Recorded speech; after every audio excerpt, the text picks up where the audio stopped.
Hace años, una investigación reveló que los patrones de red que organizan el cerebro, es decir, los mapas mentales que utilizamos para orientarnos y comprender el espacio, cambian notablemente dependiendo del diseño de los entornos. Incluso, hay algunos estudios que apuntan a que rodearnos de naturaleza nos hace reducir los niveles de agresividad y mejorar la atención. Investigaciones más osadas, como una llevada a cabo en la Universidad de Bath, en el Reino Unido, sugieren que los entornos pueden incluso afectar a nuestras decisiones y a nuestra personalidad. ¿Qué hay de cierto en todo ello? ¿Pueden realmente la arquitectura y el diseño influir de forma medible sobre nuestro carácter, emociones e incluso acciones? Son algunas de las cuestiones que hoy nos planteamos. Yo soy Raquel Aullón y estás escuchando El Abrigo, un podcast de Giveyer Home Experience. Bienvenido. Bienvenido a El Abrigo. Hoy con Juan Luis Higuera.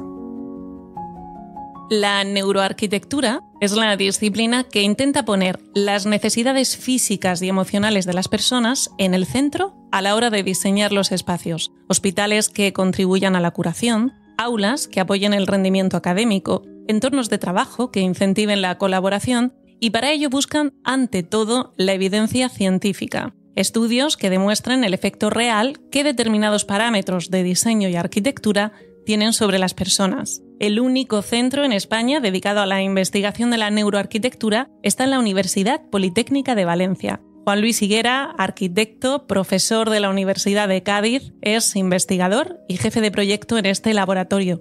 Juan Luis, bienvenido al Abrigo. Muchas gracias, Raquel.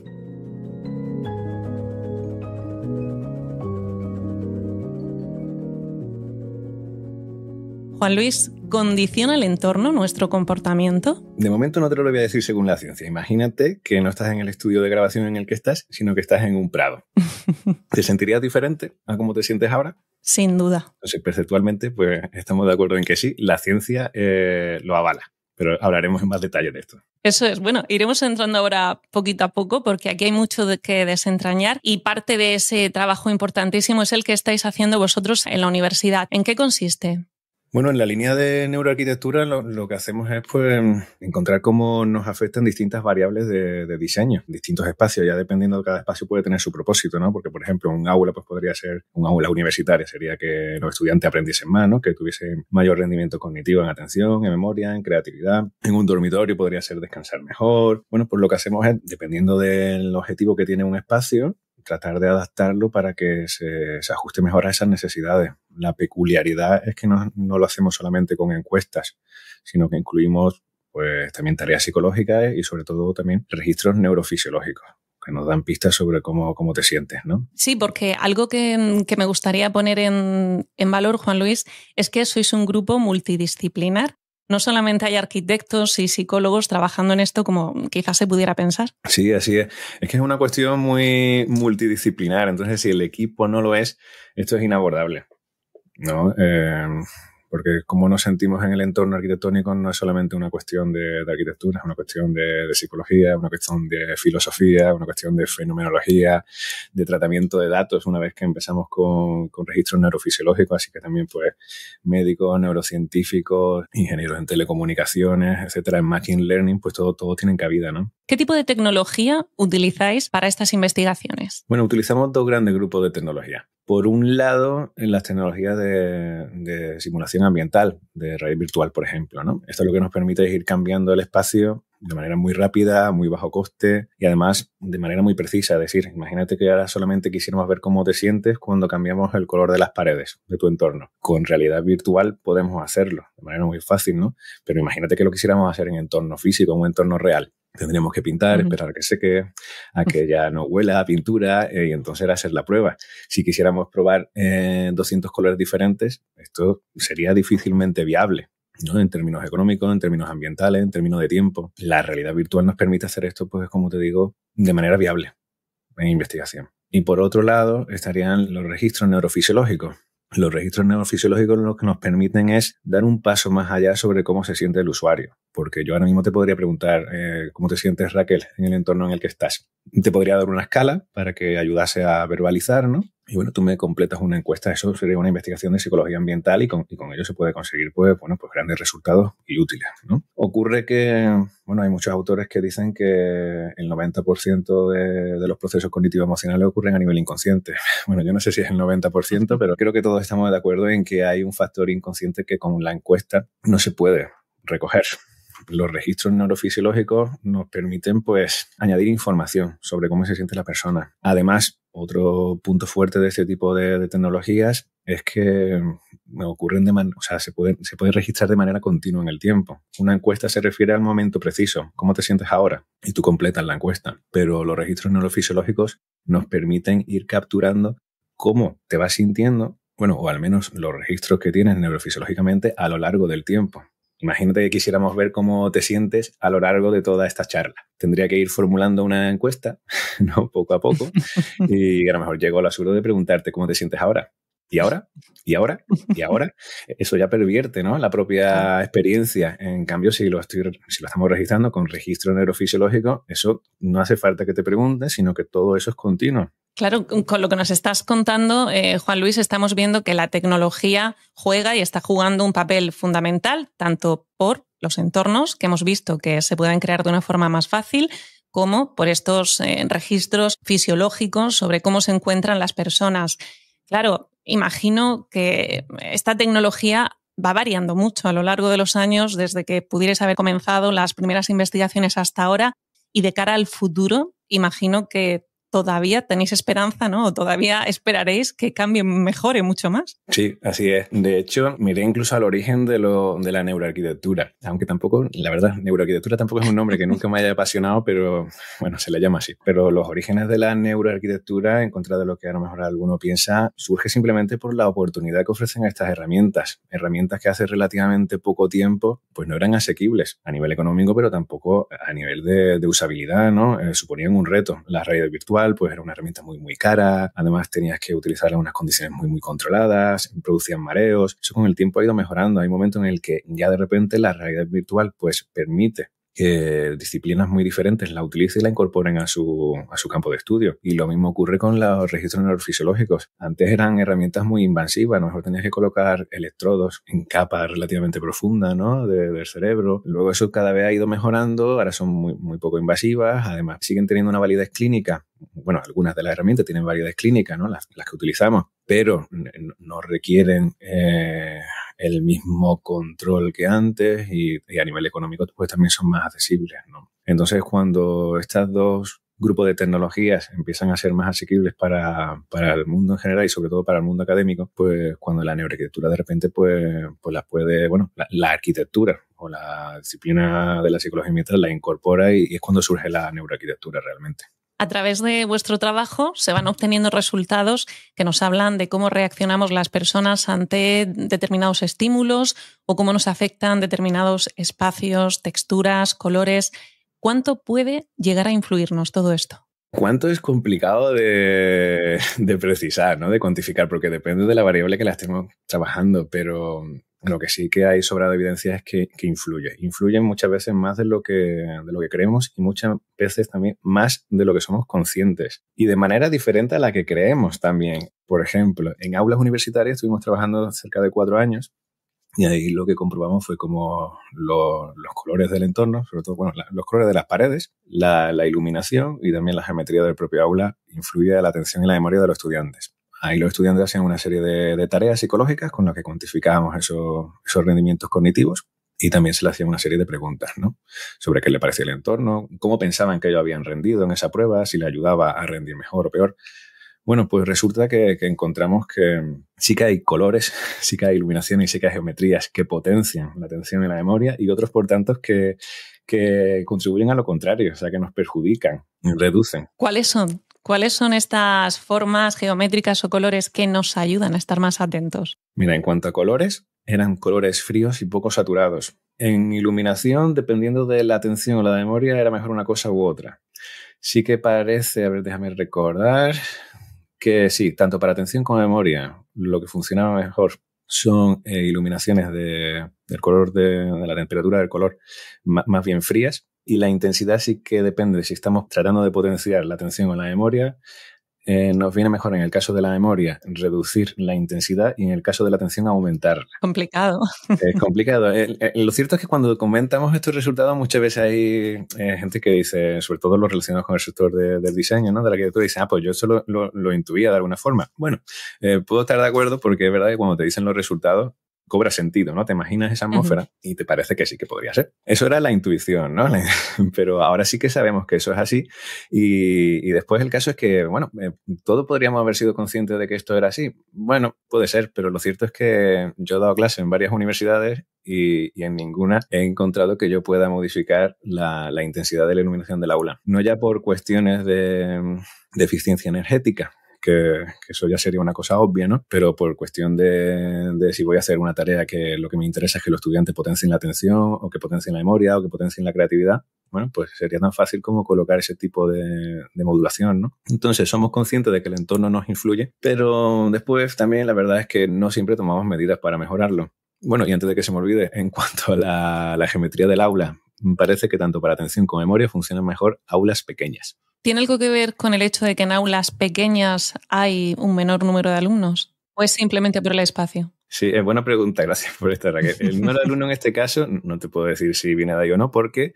se mantuvo constante, ¿vale? En el aula. Uh-huh.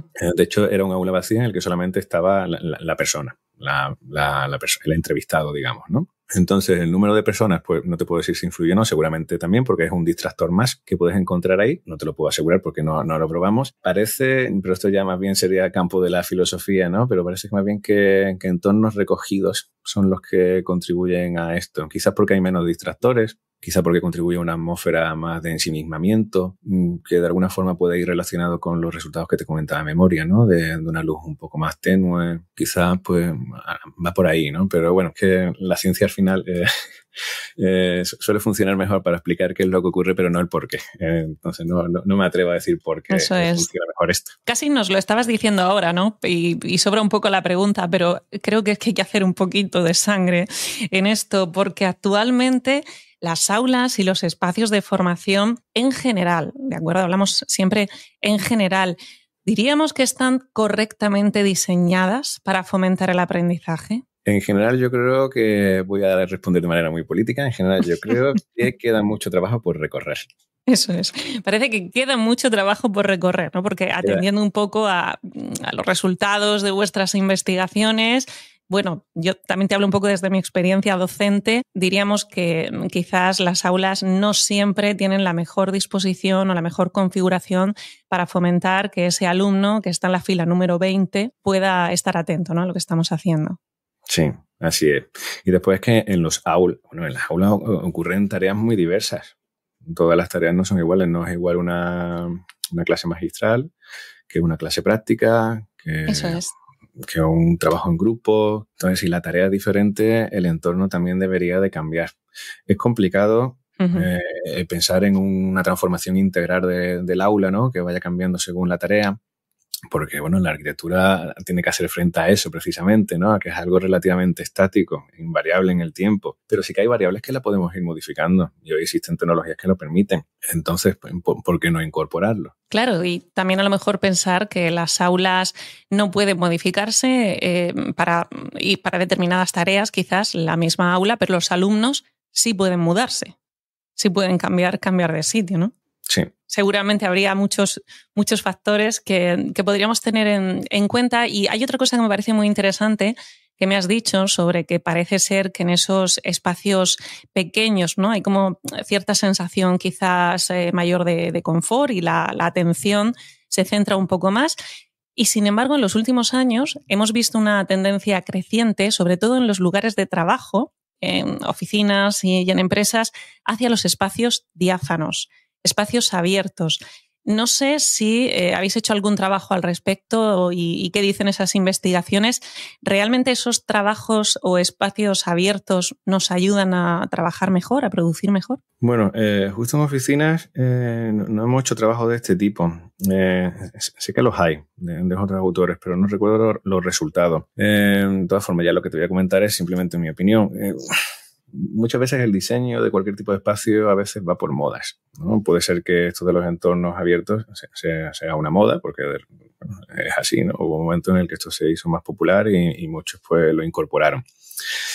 No es necesariamente malo, yo creo intuitivamente de que será mejor para algún tipo de tarea y peor para otras. Es decir, para la colaboración, pues probablemente sea mejor, ¿no? Porque hablo, bueno, desde mi experiencia, ¿no? En lo que he trabajado a veces en oficina de este tipo y otras veces en un despacho propio, que te encuentres con otras personas, pues fomenta la interacción y puede ser que colaboraciones futuras, ¿no? De hecho, hay una frase por ahí, no recuerdo quién es, pero me parece muy bonita. A ver si la replico bien, pero venía a decir como que los resultados se daban en el laboratorio, pero la ciencia ocurría en los pasillos, o algo así, ¿no? Como, bueno, hablando de que es cuando te encuentras con otro colega, ¿no? Y empiezas a debatir cuando surge el objetivo del estudio, ¿no? O al menos la posibilidad de abordar un objetivo de estudio que de otra forma pensabas inabordable. Bueno, este tipo de oficina puede ser que contribuya a ello. No lo he probado, pero seguramente también hay autores que lo han hecho, ¿no? Y también creo que si hemos encontrado que en entornos universitarios, en las aulas, ¿no? Pues parece que un ambiente más pequeño, más recogido, funciona mejor para determinadas tareas como la atención o la memoria, pues puede ser también que en una oficina pues eso sea un distractor que te aleja de otro tipo de resultados, ¿no? Dependerá de cuál es el objetivo realmente de esa oficina, de las tareas que ejecutan esas personas también. Hay algunos autores que hablan también del problema de la intimidad, de que muchas veces lo que ocurre en estos espacios abiertos es que no nos atrevemos a tener determinadas conversaciones que nos resultan íntimas o un poco escabrosas por cualquier motivo, y que quizás estos espacios abiertos dificultan un poco ese tipo de conversaciones o ese tipo de comunicación, podríamos decir, más profunda, más trascendental. Al final, yo creo que es un poco lo que tú dices. También depende mucho el objetivo que se esté persiguiendo con el espacio. Sí, y del usuario también, porque, bueno, somos relativamente parecidos, pero también tenemos nuestras diferencias, ¿no? Yo creo que al final, sea el espacio que sea, si el foco es el usuario, la persona que lo va a habitar, que le va a dar uso, creo que antes de hacer una transformación hay que preguntarle, ¿no? Para ver qué necesita y cómo se podría responder mejor a esas necesidades. Algo sobre lo que me gustaría también incidir de lo que nos has hablado antes es sobre la importancia de la luz a lo largo de todo un día, ¿no? La importancia que tiene esa luz con la que convivimos y de la posibilidad de poder regular esas luces para que no lleguen a interrumpir nuestros ciclos biológicos. Vosotros habéis realizado algunos estudios al respecto. ¿Qué certezas tenemos sobre esto o qué aspectos sí deberíamos tener en cuenta? Bueno, nosotros justo en este ámbito de los ritmos circadianos no hemos trabajado, pero sí que, bueno, conocemos a otros grupos de investigación que sí que lo han hecho y, bueno, y conocemos resultados no solamente de ellos, sino de otros grupos y, bueno, la certeza de esto es amplia, ¿no? Es total, ¿no? Fue desde que se descubrió un tipo de fotorreceptor que tenemos en el ojo, que fue un descubrimiento relativamente cercano en el tiempo. No se sabía, ¿no? Bueno, se encontró que la respuesta va en torno a cómo va cambiando la luz, que cambia a lo largo del día y es lo que nos va preparando para determinadas actividades. En el fondo es muy probable, pero esto también es una hipótesis, ¿no? Es una teoría, ¿no? Que no lo he comprobado. No lo hemos llegado a comprobar, pero cuando está amaneciendo o está anocheciendo, la luz es más rojiza, ¿no? Nos prepara para el descanso o para el despertar, para ir arrancando poco a poco. Y cuando es el mediodía, a las 12, pues el sol está en su mayor elevación y tiene no solamente una intensidad mayor, sino que tiene una temperatura del color diferente, ¿no? Es más fría, es más neutra. No es tan cálida. Eso nos prepara pues para eso, ¿no? Para el descanso o para la actividad, para ejecutar actividades. Pues es muy probable que lo que ocurría en aulas, de que determinadas temperaturas del color funcionaban mejor o funcionaban peor para ejecutar esas tareas, en el fondo esté relacionado con esto. Porque es curioso al menos que la temperatura del color más de neutro a frío es la que funcionaba mejor, igual que el mediodía que te comentaba. Las horas de más actividad. Sí. Entonces la luz pues afecta pues a nuestro rendimiento y también, bueno, a todos los procesos cognitivos emocionales seguramente. Bueno, al menos el rendimiento hemos visto que le afecta y el descanso hay sobrada evidencia que también lo respalda. También hay muchos estudios e investigaciones que apuntan a que, por ejemplo, la introducción de espacios verdes en nuestro día a día, el estar en contacto con las plantas, con la naturaleza en general, tiene un impacto muy positivo sobre nuestra actividad cerebral. Sí, bueno, hay muchos estudios sobre los beneficios de incorporar la naturaleza o las vistas a las mismas. Yo creo que el primer estudio que se encontró que empezó con esto, al menos a nivel científico, el archiconocido estudio de Ulrich, en el que estudió en un hospital pues cómo afectaba la vista a naturaleza. En fin, era en un hospital, lo recuerdo brevemente, era un hospital en el que había, vamos a decir que había 2 alas. En un ala del hospital todas las habitaciones eran iguales, por cierto, en un ala que en el otro. Solo la diferencia es que en un ala las ventanas daban a vistas a naturaleza y en el otro pues daban a otro ala de otro edificio, es decir, eran vistas urbanas, ¿no? Bueno, pues ese estudio que llevó varios años, porque lo que fue haciendo Ulrich fue recoger los registros de las personas que pasaban por ahí, entonces pues tuvo que filtrar para que tuviesen las mismas edades, ¿no? Los pacientes, los mismos problemas por los que habían ido. Luego filtró y encontró que las personas que habían estado en las habitaciones que daban a naturaleza se recuperaban antes que las que no, que tomaban menos medicamentos para el dolor, menos analgésicos, que tomaban menos tiempo recuperarse, que valoraban mejor también el servicio sanitario, a pesar de que el personal médico era el mismo en una habitación que en la otra, ¿no? Entonces fue cuando,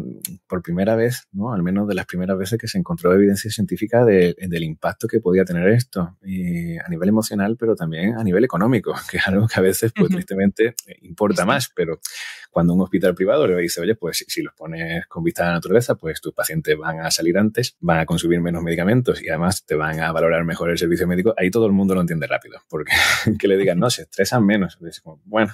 Pero fue la primera vez que se puso esto con números, ¿no? A nivel cognitivo, emocional y a nivel económico. A partir de ahí han sucedido muchísimos estudios. Nosotros también hemos hecho estudios de incorporación de naturaleza en algunos entornos y, bueno, y también con evidencias todas en el mismo sentido, ¿no? De que parece que mejora el estado cognitivo emocional, mejora el bienestar, reduce el estrés, lo que hemos encontrado. Lo que pasa es que también a veces nos obsesionamos con las variables visuales y nos olvidamos de otras variables no visuales, otras modalidades sensoriales que en determinadas circunstancias pueden tener más efecto. ¿Por ejemplo? Mira, en entornos sanitarios hicimos un estudio en salas de espera, creo que se publicó en 2019, o sea que hace ya tiempo, en el que estudiamos. Lo que queríamos era reducir el estrés en las salas de esperas. Y ahí estudiamos distintas variables. Una era la incorporación, variables visuales, como la incorporación de entornos naturales, ¿no? De plantas en una parte de la sala de espera. También decoración en las paredes.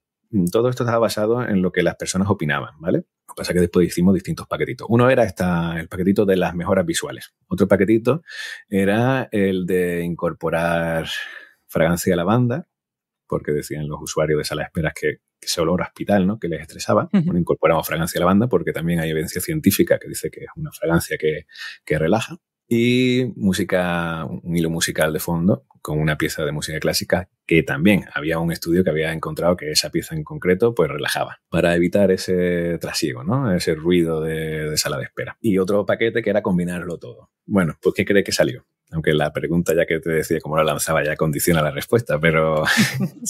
Bueno, yo personalmente soy de la creencia de que el olfato es uno de nuestros sentidos más importantes y de los que mayor impacto tiene sobre el límbico. Así que yo voy a apostar por la lavanda. Pues efectivamente, Raquel, buena intuición. El paquete de las mejoras olfativas, ¿no? De la fragancia y también auditiva que las pusimos juntas, pues relaja más que las visuales. No lo pusimos en precios, pero es más barato. Sin duda. El ambientador. El ambientador y un hilo musical que colocar toda una serie de plantas que además pues, en entornos sanitarios pues, a veces acumulan polvo, ¿no? Y tienen algunos problemas, y decorar todas las paredes. Pero lo bonito del estudio, además de encontrar eso, ¿no? De, oye, ahí las variables no visuales en ocasiones al menos pueden tener más efectos. Pero lo bonito es que vimos que cuando la combinábamos todo, se producía un efecto sinérgico. Algo que por separado no hubiésemos podido conseguir. Este estudio pues luego fue muy citado y en parte yo creo que es porque sí, sabíamos que el diseño arquitectónico de interior es multisensorial, pero bueno, esto lo evidenció con datos. Y es cuando diseñas para todas las modalidades sensoriales en la misma dirección cuando puedes llegar a conseguir estos efectos sinérgicos. Y es donde está la magia quizás del diseño. Claro, y es más que interesante. De hecho, en los últimos años ha habido una especie de boom, sobre todo en empresas que trabajan de cara al público, servicios, en esforzarse mucho por incorporar determinados olores a sus espacios. Y hay incluso algunos estudios que dicen que el olor al café, no tengo exactamente los resultados, pero viene a decir algo así como que pone de buen humor a la mayor parte de personas. Y ahora hay un boom de ambientadores con olor a café para muchos comercios. Sí, así es, así es. Y como dices, sin embargo, parece que a veces se tiene menos en cuenta, ¿no? Estamos muy pendientes de todos los estímulos visuales, nos olvidamos de los olfativos y también creo que nos olvidamos mucho de los acústicos, porque el confort acústico seguramente debe ser algo muy valorado también. Sí, bueno, de hecho hicimos un estudio dentro de unas convocatorias de proyectos que daba la ANFA, la Academia de Neurociencia para la Arquitectura, pues ganamos este proyecto, que creo que es la primera vez que un equipo de Europa lo ganó. Y era para estudiar en aulas también universitarias, pero de manera conjunta la iluminación y la acústica. Porque uno de los problemas que te encuentras son pues, los que tú adelantabas, ¿no? En aulas universitarias a veces pues, tienes un ruido. Tienes ruido que es complicado de evitar porque el aula forma parte de una universidad, da lugar a un pasillo donde hay trasiego de personas, ruidos de cambios de clase, etcétera. Y otras veces porque el aula da a una calle con tráfico. ¿Puedes insonorizar el aula? Sí, pero es caro y requiere una obra que te va a paralizar la actividad del aula durante un tiempo. Es cosa que a veces las universidades pues no pueden hacer, ¿no? La hipótesis aquí era, oye, ¿hay algún tipo de iluminación que pueda aminorar, al menos, ¿no? Es como en estas circunstancias de ruido, ¿hay algún tipo de iluminación que ya sabemos que la iluminación pues afectaba, ¿no? Pero ¿hay algún tipo de iluminación para un ruido en específico? Y encontramos que sí, que dependiendo del ruido del aula es mejor un tipo de iluminación u otra. Es decir, no solamente los que habíamos encontrado, sino que tienes un ruido de tráfico de tal intensidad, pues entonces lo mejor será que coloques una iluminación de este tipo de intensidad y este tipo de temperatura del color. Eso ya era como un catálogo de actuaciones, pero el caso es que por casualidad encontramos algo que creo que es todavía más impactante, y es que cómo escuchamos depende de cómo vemos. Sí, tu confort acústico depende de la iluminación. Cuando a priori tendríamos que decir, bueno, son cosas separadas, ¿no? Yo escucho un ruido y eso a mí me provoca un tipo de confort, ¿no? Pues eso depende de la iluminación. Tu confort acústico depende de la iluminación, sin que tú lo sepas. Y al contrario también, tu confort lumínico depende del ruido. ¿Y cómo es la relación?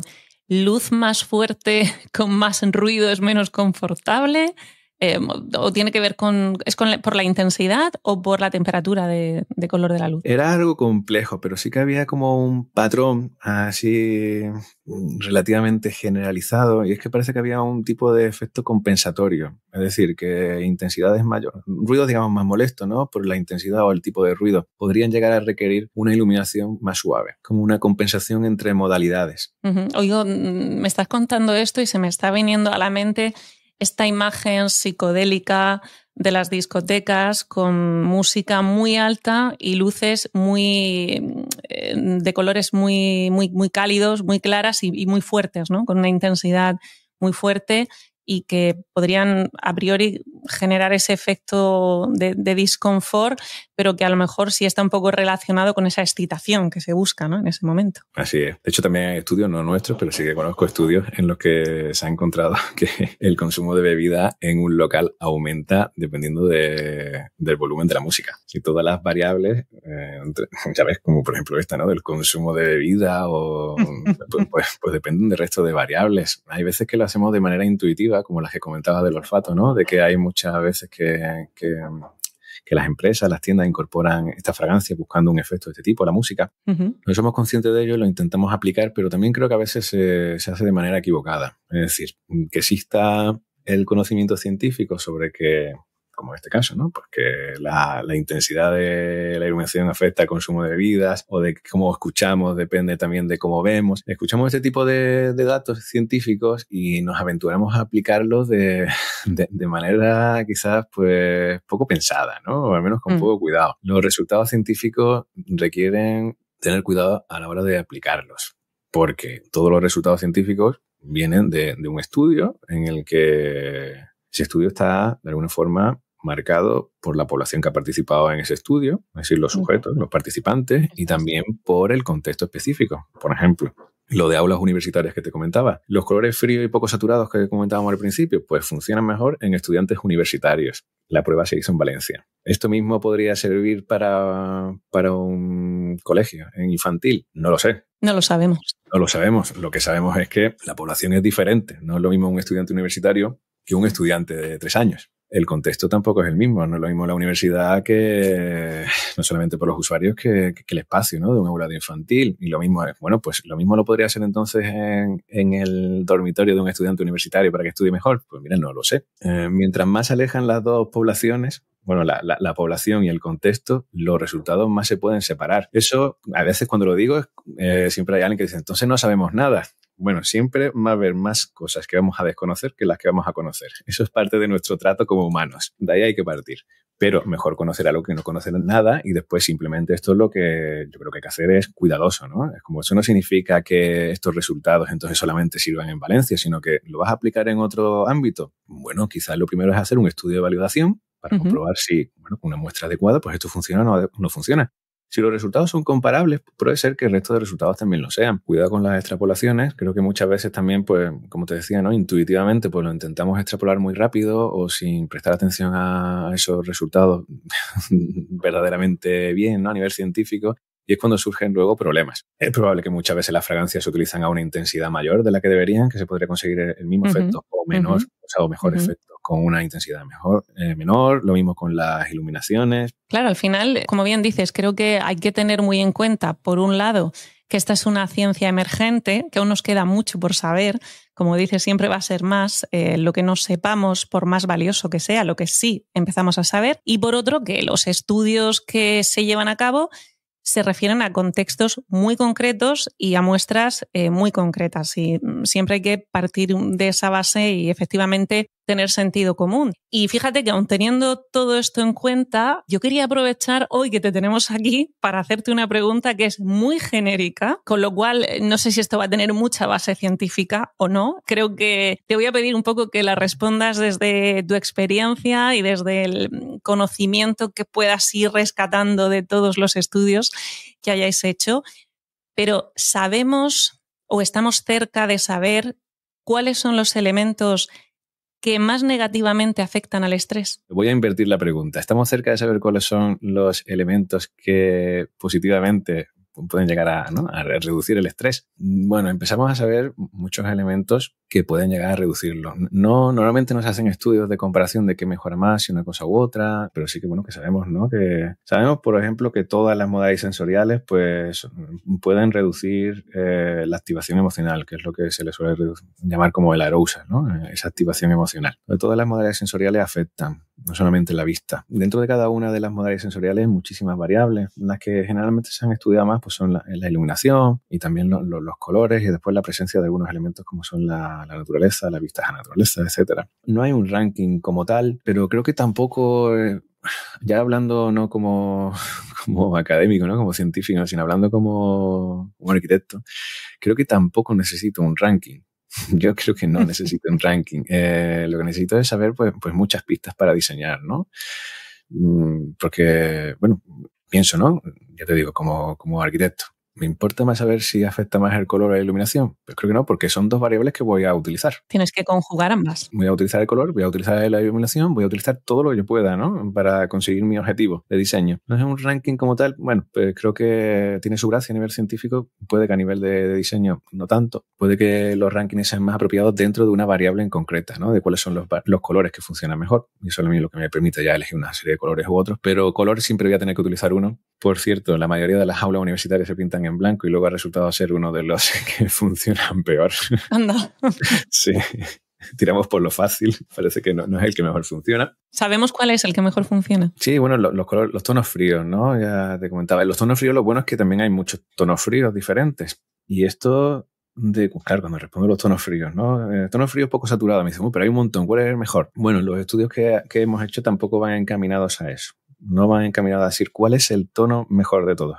Además, eso, entre otras cosas, requeriría una muestra muy, muy amplia para probar cada uno de los colores con una entidad suficiente como para que podamos hacer ese tipo de análisis, ¿no? Lo que hacemos suele ser agruparlos porque así las respuestas son mayores. Esto de lo de la muestra no necesaria quizás impresiona un poco, ¿no? Es como, bueno, pues mete más usuarios, ¿no? Y simplemente estuvimos 4 años para probar 300 combinaciones de diseño.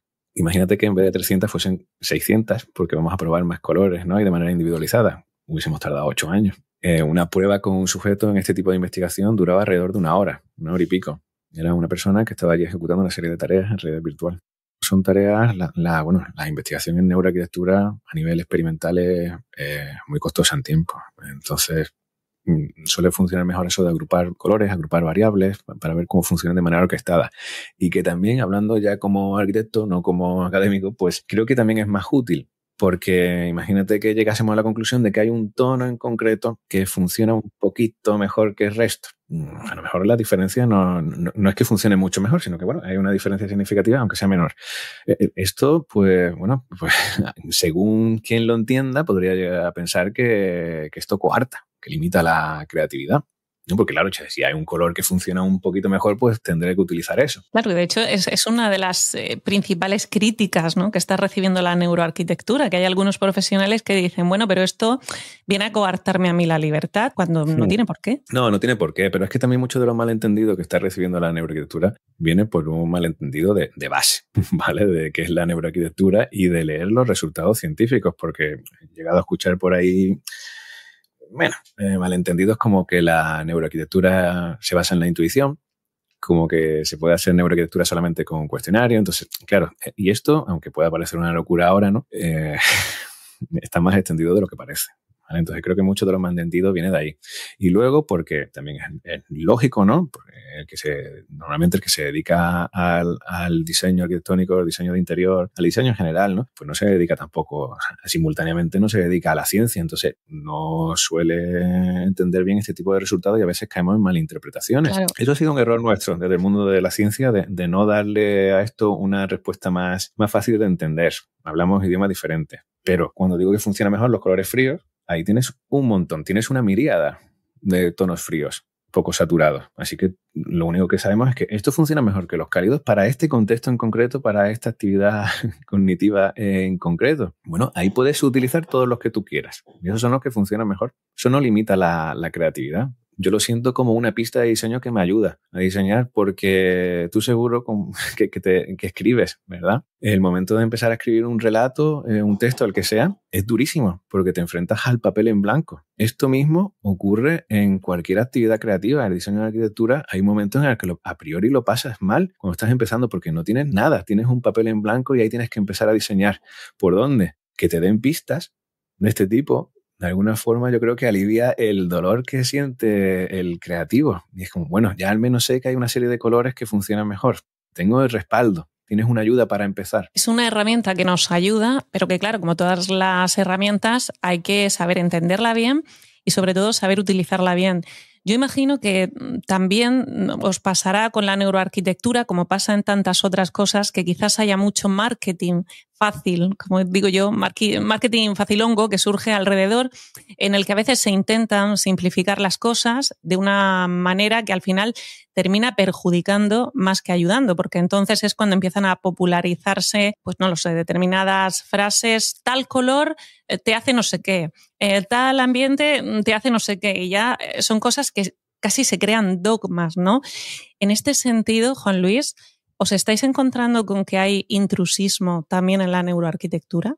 Bueno, no sé si le llamaría intrusismo, porque eso de alguna forma lo que vendría a decir es que hay una serie de... que solamente lo pueden ejecutar determinadas personas. Pero es que, a ver, la neuroarquitectura, cuando tú le preguntas a la gente qué es la neuroarquitectura, todo el mundo, incluso académicos y no académicos, llegamos a la misma conclusión, ¿no? Damos la misma definición. Es la aplicación de la neurociencia a la arquitectura. Bueno, eso, aunque es una respuesta relativamente vaga, estamos de acuerdo. Pero la aplicación de una ciencia, que es la neurociencia, a una disciplina técnico-artística que es la arquitectura, te puede dar lugar a dos cosas. Una es una disciplina científica, ciencia más tecnología. Una disciplina tecnológica, una disciplina científica. Eso es lo que es la neuroarquitectura ahora mismo. Para ejecutar esto se requiere pues métodos científicos. No existe el método científico. Hay métodos científicos, pero tienes que aplicar una serie de métodos científicos que exigen rigor, que luego se publican en revistas de reconocido prestigio académico. Todavía no se ha llegado al punto de la otra combinación de una disciplina científica, bueno, de la ciencia de la neurociencia combinada con la rama artística de la arquitectura. Todavía eso no se ha llegado. Por eso no se ha llegado a un estilo de neuroarquitectura. ¿Por qué no? Pues porque todavía falta mucho camino por recorrer en la otra parte, en la parte de la disciplina científica. Y claro, yo entiendo que esto es más aburrido, ¿no? Al menos cuando no se entiende, ¿no? La ciencia resulta más aburrida que directamente la práctica. Claro, el mundo requiere soluciones prácticas muchas veces con más velocidad de la que se le puede proveer. Fruto de esto yo creo que viene mucho de los malentendidos, ¿no? De que quizás hay perfiles que han intentado aplicarlo de manera prematura, a veces sin ningún tipo de maldad, ¿no? Sino simplemente, bueno, vamos a aplicarlo rápido, pero claro, si no estás formado en el mundo de la ciencia, luego da lugar a malentendidos como esto, ¿no? De que hay un color que te hace más inteligente, lo he leído por ahí. Es como, no, hay una serie de, claro, tú eres inteligente y como eres te quedaste, para bien o para mal, ¿no? Hay una serie de colores que, oye, que parece que potencian la atención y la memoria, pero eso no significa que tú seas más inteligente, ¿no?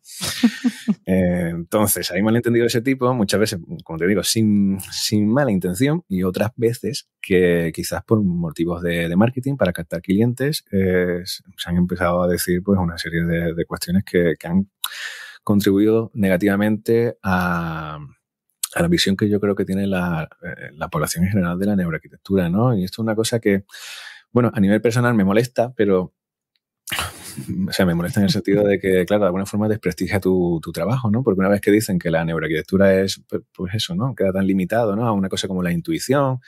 Porque también he escuchado a veces decir, mira, yo toda la vida he hecho neuroarquitectura y me estoy dando cuenta ahora que tiene un nombre. Y no lo sabía. Claro, pues entonces digo, a ver, esto suena un poco raro.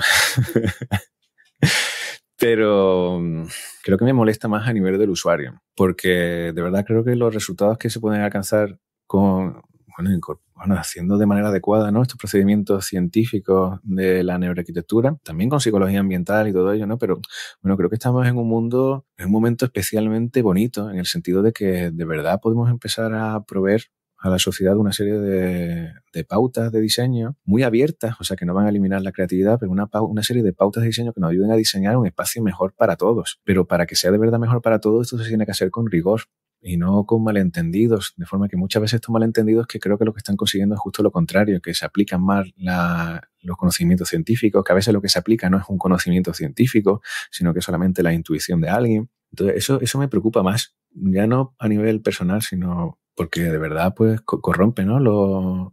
La verdadera potencialidad de esto. Por lo que nos estás comentando, Juan Luis, hay una cuestión de tiempos importantes, ¿no? Porque generalmente la empresa privada tiene prisa, los tiempos son fundamentales. Antes veíamos que un estudio puede llevarse 4, 5, 6 años. ¿Cómo está siendo esa relación o cómo veis vosotros que está recibiendo todo esto el sector privado? No sé si hay muchos estudios de arquitectura, de diseño, promotoras que acudan a vosotros con la intención de, oye, necesitamos ayuda para hacer este determinado proyecto, queremos saber qué sería lo mejor para generar X determinado ambiente, y cómo se juega entre ese objetivo y los tiempos reales que necesita la investigación. Muy bien visto, Raquel, porque realmente el problema de un equipo multidisciplinar es aprender que todos empecemos a hablar, ¿no? El mismo idioma, ¿no? Que nos entendamos, cada uno desde su formación base, ¿no?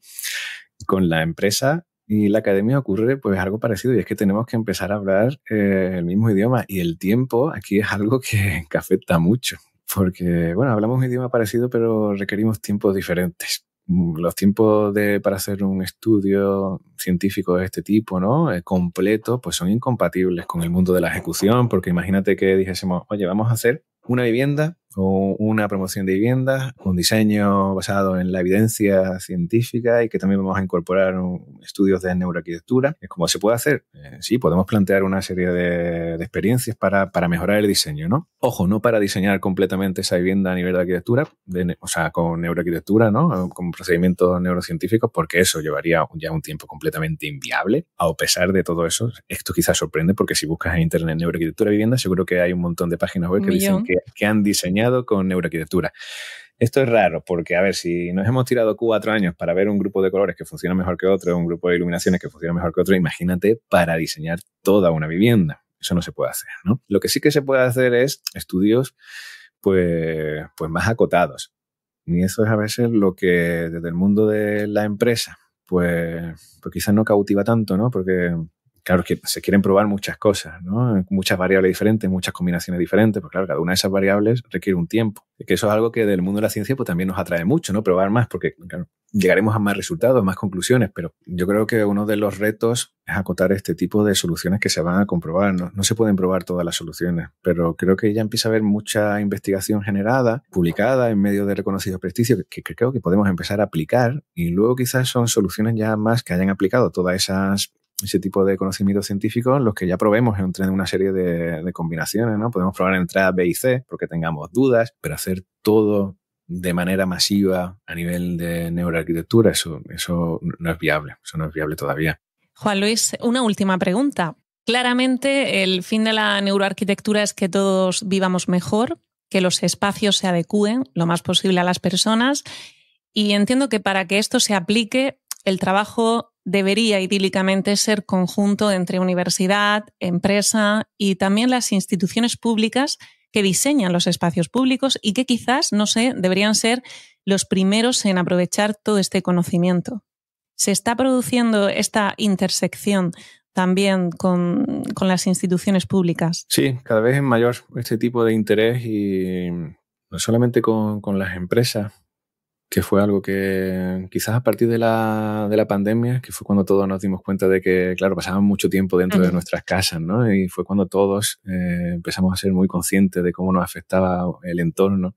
A partir de entonces fue cuando la población en general, el mundo de la divulgación, luego las empresas se empezaron a interesar, y ahora también se ha llegado ya al punto de que las instituciones públicas pues son conscientes de esto y lo empiezan a incorporar en sus programas. Muy poco a poco, también en parte porque todavía falta mucho camino por recorrer, pero yo creo que lo bonito de esta disciplina es que entre todos sí que podemos llegar a ser un espacio mejor para todos, pero entre todos son todos, porque aquí hay retos que son retos puramente académicos, como lo que te comentaba, ¿no? De llegar a democratizar o de acelerar estos procesos para que nosotros seamos más eficientes, para que luego se pueda incorporar a más ámbitos. Pero hay retos también de divulgación, de, bueno, cómo hacer que toda esta información llegue al profesional de manera que se puede entender sin equivocaciones y que se pueda, por tanto, aplicar bien, ¿no? Después, retos que son también a nivel de políticas, cómo incorporar este tipo de prácticas de manera adecuada sin hacer daño al usuario, por ejemplo, pues eliminando ese tipo de malentendidos, ¿no? O de prácticas posiblemente fraudulentas. También el sector público cuenta la virtud de que, por ejemplo, todos estos estudios que estamos haciendo con aulas, lo que hemos hecho con aula universitaria o lo que hemos hecho en entornos urbanos, etcétera, en hospitales, son para entornos públicos. La virtud de esto es que tienen que pasar muchas personas para hacer este estudio. Por tanto, las pautas que nos dan son pautas generalizadas para el público en general, que es el que va a ser público después de esos espacios. Para una vivienda, si fuésemos a diseñar tu vivienda, tendrías que ser tú y tu familia los que pasaran por una serie de pruebas. Entonces, ese tiempo, esa cantidad de variables que hay que probar, si lo dividimos entre 4 personas, pues te sale mucho tiempo. Por eso es por lo que me resulta raro que hayan diseñado una vivienda con neuroarquitectura, ¿no? Aplicando principios de neuroarquitectura y investigación neuroarquitectura para una persona, para una familia, porque, bueno, supongo que la habrás tenido como alrededor de 6 años enchufados a un electroencefalograma, respuesta electrodérmica, electrocardiograma y registrando respuestas también de cuestionario para llegar a conclusiones. En cambio, es más fácil disociar absorber esa cantidad de tiempo entre 300, 400 personas y luego decir, oye, pues esto no sirve para una población en general de los universitarios, no sirve para una población en general de los que van a pasar luego por sala de espera de hospital, etcétera, ¿no? Juan Luis, creo que tendrás que volver porque se nos quedan muchísimas preguntas en el tintero. Muchísimas gracias por ese trabajo tan interesante y tan importante que estáis llevando a cabo en la Universidad de Valencia, y gracias también por asomarte hoy a nuestro abrigo para compartirlo con nosotros. No, al contrario, gracias a vosotros. Y a ti, que nos estás escuchando, también gracias. Ya sabes que si quieres saber más sobre cómo la arquitectura y el diseño nos influyen en el día a día, puedes buscarnos en Instagram como Giveller Home Experience. Nosotros nos escuchamos en el siguiente capítulo del Abrigo. Gracias por estar ahí.